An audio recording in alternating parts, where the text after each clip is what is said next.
I say to you, Mark, thanks so much for the characteristically kind introduction. Thanks for your leadership of ACCI. But also I wanted to acknowledge that Mark is well known to many of us in the Albanese government because of the outstanding work that he did as part of Infrastructure Australia, something which is very near and dear to the Prime Minister's heart. So Mark, thank you for your contribution over a long period of time now and for welcoming me to the stage.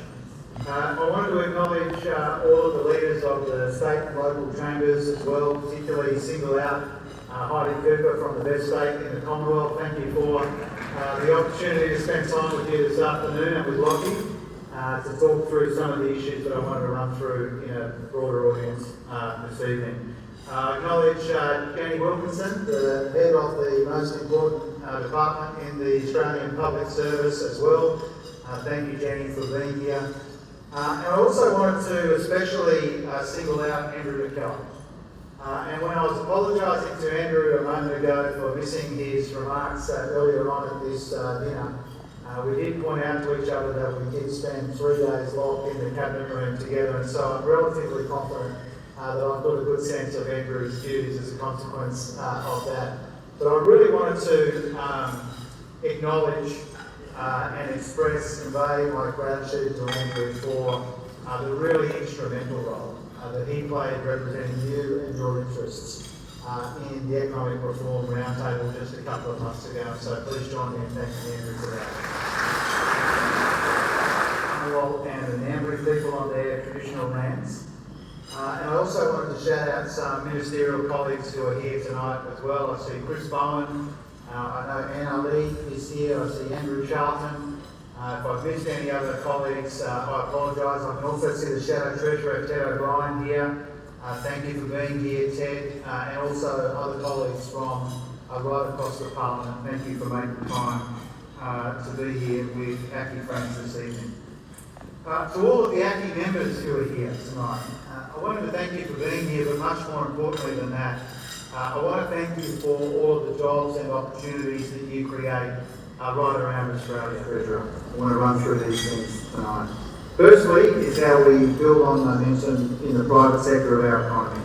Secondly, how we make progress on the directions that we set at the Economic Reform Roundtable. And thirdly, I want to situate that, as Mark did in his introduction, against the backdrop of quite serious and now very persistent global economic volatility. Now, there are a number of ways to understand that volatility, but I invite you to consider for a moment the way that that volatility is playing out in commodity prices. And I'll explain it to you this way.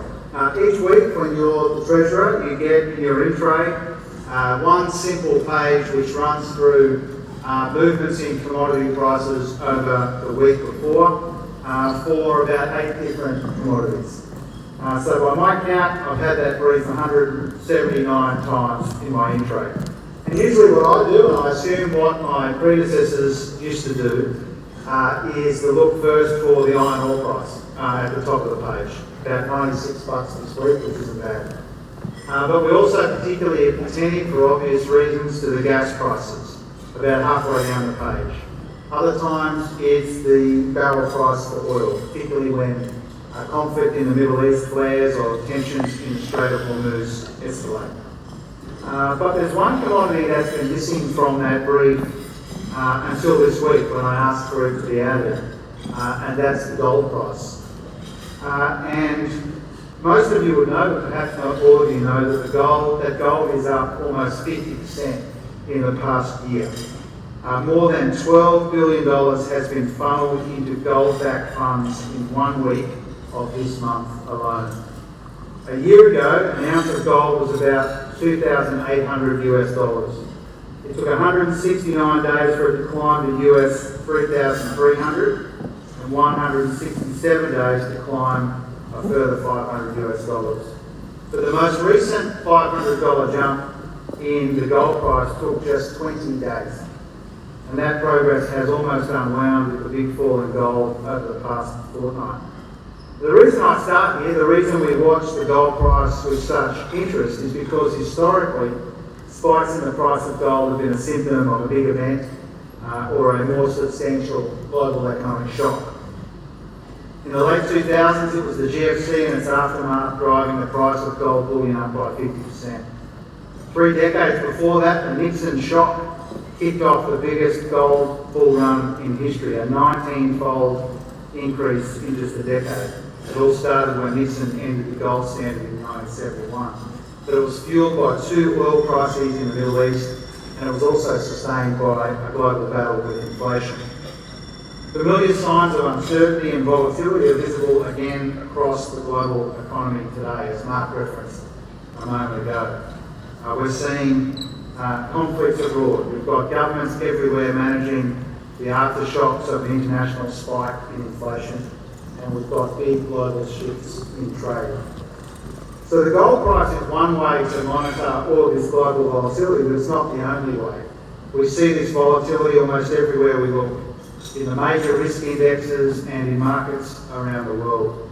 And as Mark said, this uncertainty was the major focus of my international discussions with counterparts and also with some of the world's biggest investors earlier this month. Over 7 days across 3 cities and 2 continents. And what came through really clearly in almost every conversation was that risks to the global economic outlook are accumulating from every angle all at once.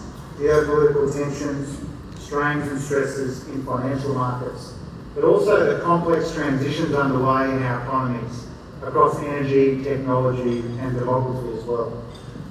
Behind the scenes, leaders around the world are watching pretty nervously. Investors are cautious as well. Capital is jumpy and uncertainty is more persistent. Now, this volatility has been normalised, but it hasn't been neutralised. So far, global growth has outperformed the low expectations set out in forecasts from the IMF and others earlier in the year. But it's not yet clear whether the world economy will continue to muddle through or if there will be some kind of sharp correction. The atmosphere in some markets is febrile, whether it's the wild swings in gold or equity valuations or on debt markets. But regardless of what plays out on these markets, Australia faces these challenges from a position of genuine relative strength. We have got a lot coming at us from around the world, but we've also got a lot going for us in our own economy as well. Security and stability for investors. Our geography is helpful. Emerging advantages thanks to abundant wind, solar and critical minerals.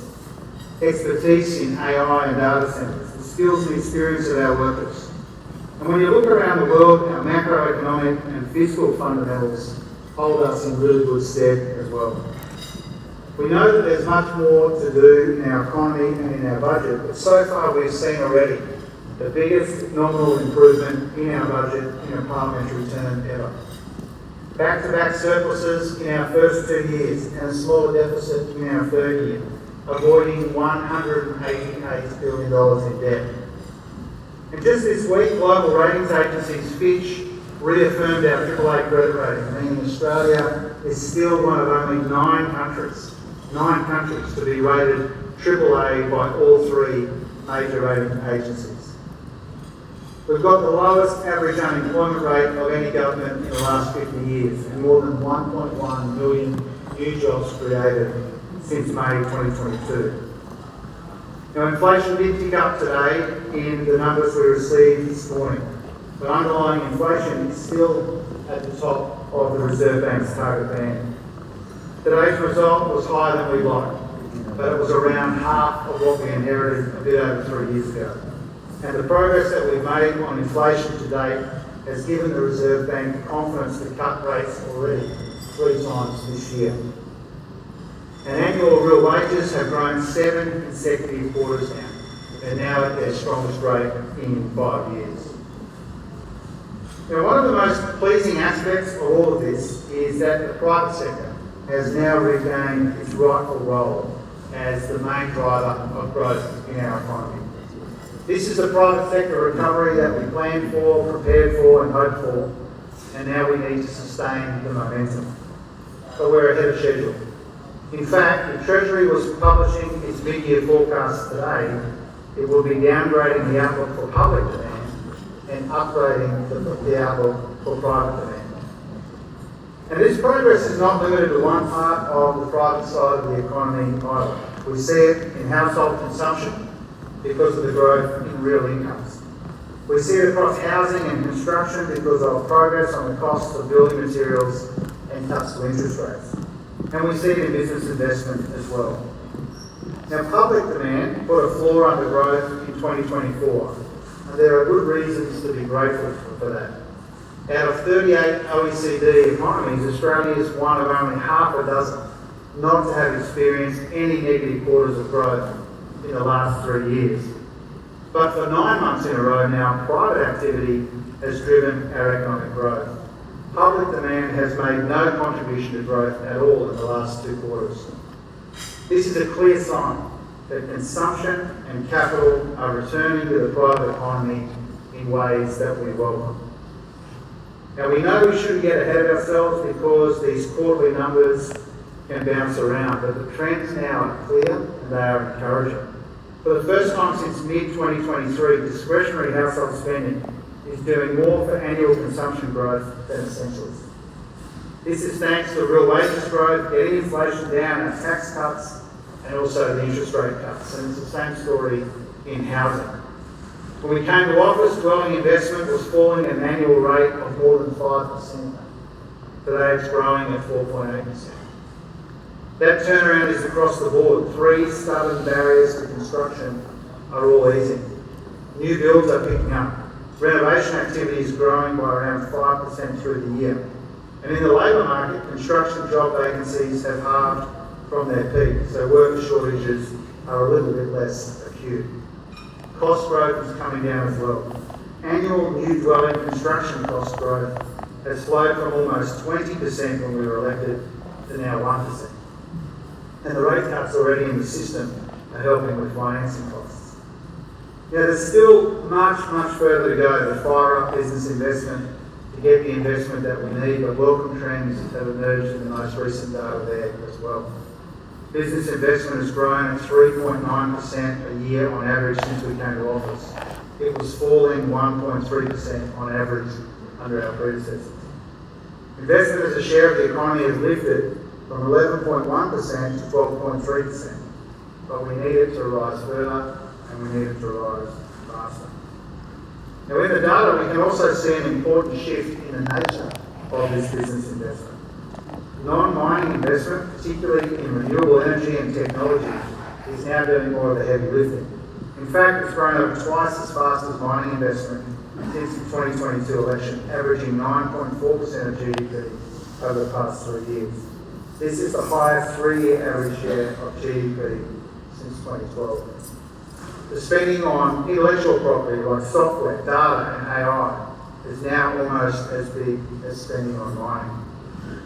Capital expenditure in energy construction is up nearly 40% since we came to office, driven by the rollout of large-scale renewable energy projects and supported by our Future Made Australia agenda. More new businesses are being created each month on average than under any previous government, and the insolvency rate is now around half of what we saw during the Howard years.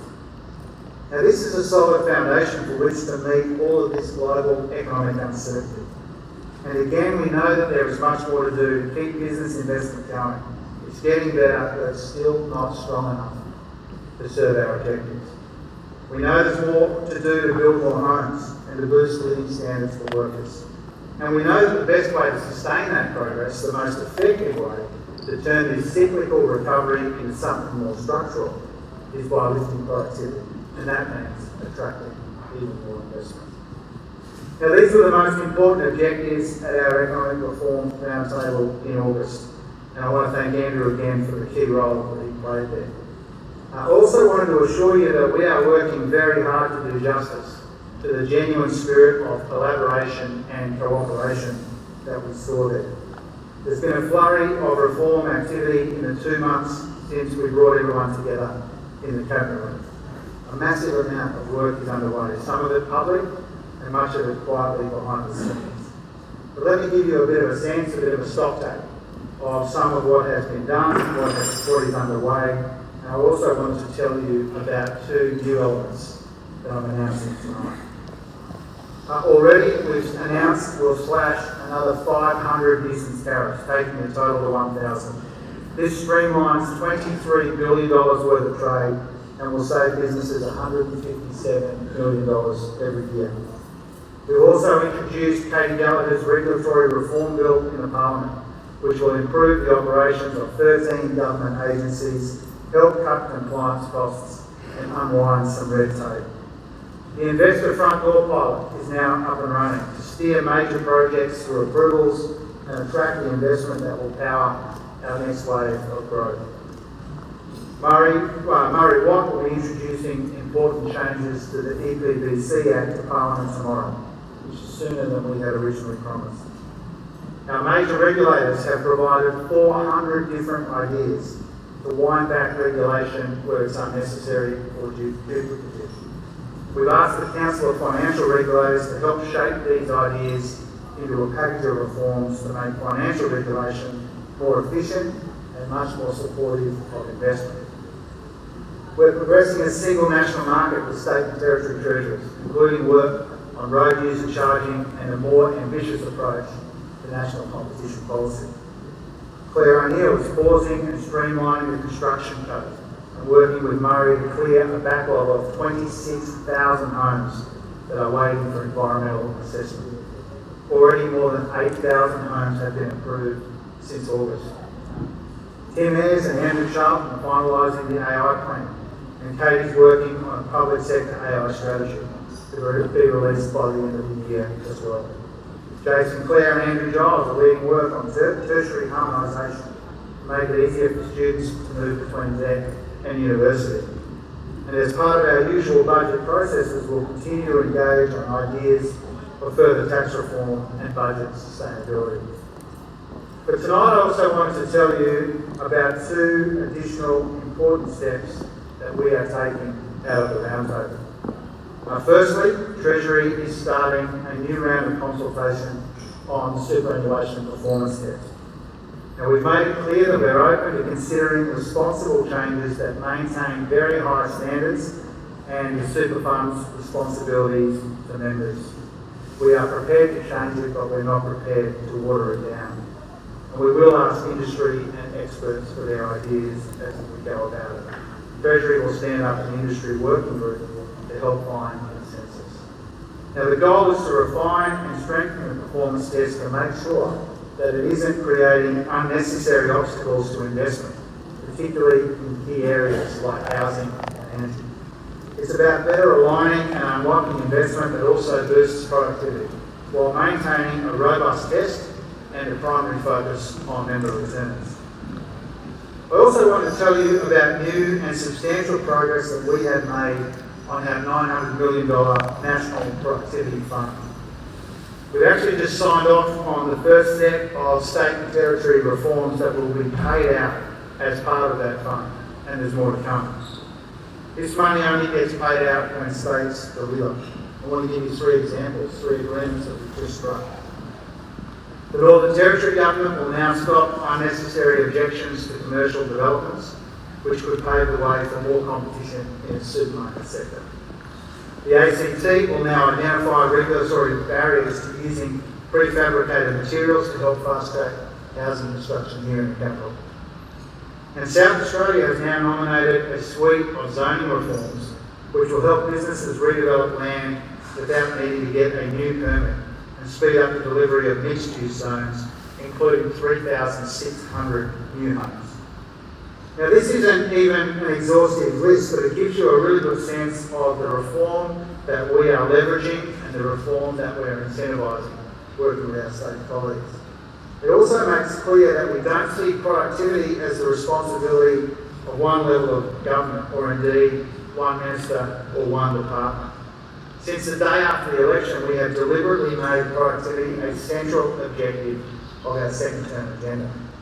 In every portfolio, our economic reforms are all about helping workers and businesses earn more, keep more, invest more, employ more, and build more, because that's how we lift living standards overall. There's been so much progress already, on the directions set out in the roundtable, and we'll bring even more of it together in our 5th budget in May. But here I wanted to be clear that this year's mid-year update will not be a mini budget with lots of new initiatives. The mid-year update will be precisely that, an opportunity to update forecasts and the fiscal position. The main game will be in May. Now, focus on the private sector recovery tonight because this provides the foundation and the momentum we need, and also because we know that we won't turn this recent progress into a permanent lift in living standards without more productivity and without more investment. I'm going to have more to say about our investment agenda on Friday in Sydney. And I've emphasised progress since the roundtable tonight, partly to correct a misperception which is fed by our opponents and our critics, but mostly because the roundtable and the work that we've done since then demonstrates the effort we are putting into including you at every stage that we can. Because even with these welcome signs of momentum in the private economy, even with all of our advantages as a country, and even with all of the progress that we have made together out of the roundtable, we know that there is much more work to do.